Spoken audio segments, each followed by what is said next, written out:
प्रेरणास्पद कथा YouTube channel पर मैं धनंजय जैन आप सभी का हार्दिक अभिवादन करता हूं। दोस्तों, छोटी सी कहानी डीजे की जुबानी।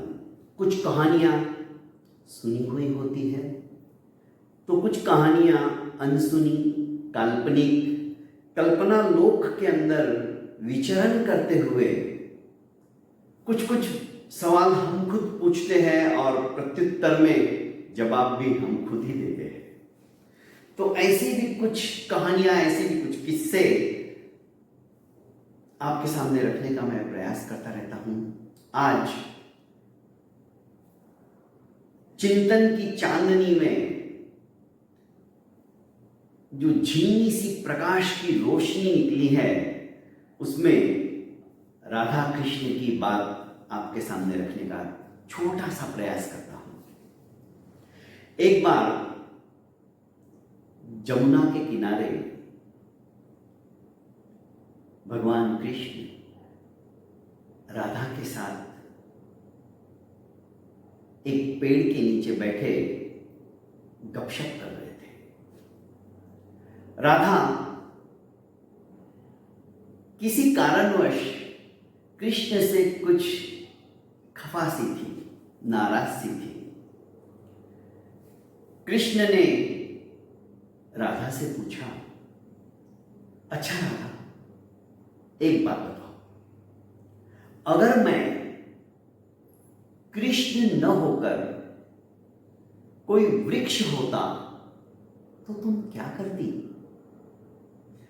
अपने गुस्से को ठंडा करते हुए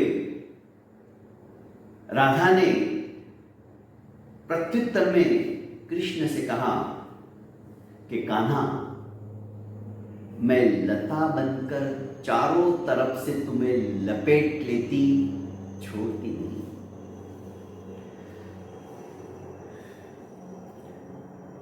कृष्ण ने जमुना की तरफ देखते हुए कहा कि राधे, सपोज यदि मैं जमुना नदी होता, फिर तुम क्या करते? अब राधा के होठों के ऊपर भी गुलाबी मुस्कान आ चुकी थी। उसने कहा, हे श्याम सुंदर, आप यमुना होते तो मैं लहर बनकर सदैव आपके साथ बहती रहती, पर आपका पीछा नहीं छोड़ती। नीचे दृष्टि डालकर अपनी ठुड्डी पर हाथ रखकर कृष्ण आगे क्या सवाल पूछते हैं, इसकी प्रतीक्षा में राधा ने अपनी आंखें भी नीचे ही कर ली थी।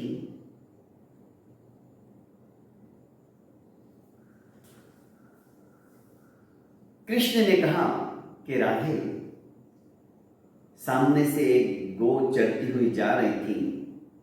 गो की ओर संकेत करते हुए कहा, यदि मैं गो की तरह होता तो तुम क्या करती? राधा ने हंसते हुए कहा कि कहना, उनका गाल खींचते हुए बोली, अटखेलियां करते हुए उसने प्रत्युत्तर दिया कि मैं आपके गले में घंटी बनकर बंध जाती, प्राणनाथ, पर आपका पीछा नहीं छोड़ती। कुछ पल के लिए इन दोनों का आपस में संवाद ऐसा ही चल रहा था। नीरव शांति सी छा गई, कोई कुछ नहीं बोला। शांतता को भंग करते हुए अब राधा ने ही प्रश्न पूछा कि हे गोवर्धन, तुम मुझे कितना प्यार करते हो, और उस प्यार को अमर करने के लिए यदि मैं आपसे कोई वचन मांगू तो आप क्या वचन दोगे? कृष्ण ने कहा कि राधे, तुम्हें मैं कितना प्रेम करता हूं, इसे शब्दों की क्षुद्र सीमा के अंदर मैं भी नहीं बांध पाऊंगा। जो मैं हूं वही तुम हो, जो तुम हो वही मैं हूं। हम दोनों एक दूसरे के पूरक हैं।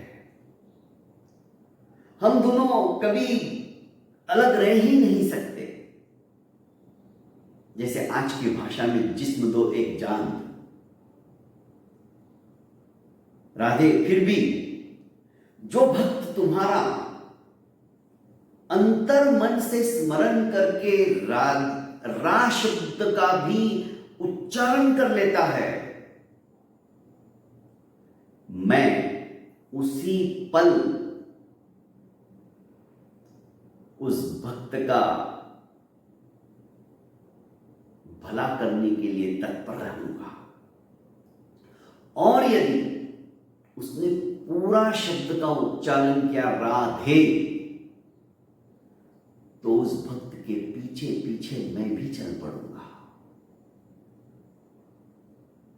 क्या प्राणनाथ, आप इतना प्रेम करते हो मुझसे? हां, तुम्हारे शब्द के अंदर ही इतना प्रेम है कि मैं उस भक्त के लिए अपना सब कुछ छोड़कर उसके पीछे उसका अनुकरण करने लग जाऊंगा, जो पूर्ण रूप से अंतर मन से राधे शब्द का प्रयोग करेगा।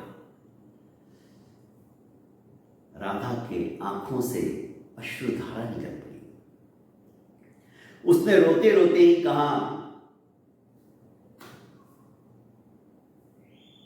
कि प्राणनाथ, मैं भी आज आपको वचन देती हूं। पहली बात तो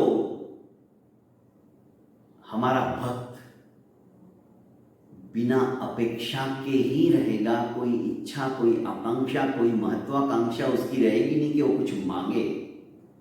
पर सच्चे मन से जो आपका नामस्मरण करेगा, मैं आपको जबरदस्ती से उठाकर उसके कल्याण के लिए, उसके अभ्युत्थान के लिए, उसके जीवन के समस्त संकटों का निवारण करने के लिए आपको तत्परता के साथ उसके पीछे पीछे लेके चलूं।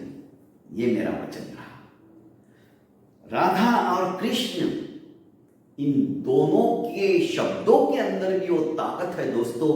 यदि अंतर मन से हमने उनका स्मरण मात्र भी किया, तो हमारे जन्म जन्मांतरों के कलिमल पाप समस्त नष्ट हो जाएंगे। इसीलिए आप सभी को राधे राधे कहता हूं और विनंती करता हूं।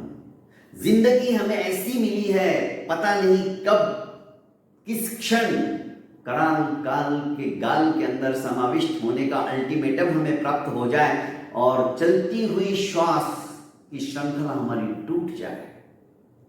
पर जो जिंदगी मिली है दोस्तों, थोड़ी सी, उस छोटी सी जिंदगी में हम उस परम पिता परमेश्वर का, राधे कृष्ण का नाम अंतर मन से स्मरण करें, तो हमारा मनुष्य जन्म सचमुच में सफल हो जाएगा। भगवान तो हमारे सदैव प्रतिपल प्रतिक्षण अहर्निश साथ में है। बस अपेक्षा है अंतर मन से उनको आह्वान करने की, बुलाने की। बहुत बहुत धन्यवाद दोस्तों। मेरे इस YouTube चैनल को आपने अभी तक लाइक एवं सब्सक्राइब नहीं किया है तो कर लीजिए और ज़्यादा से ज़्यादा इसे शेयर कीजिए। प्रणाम।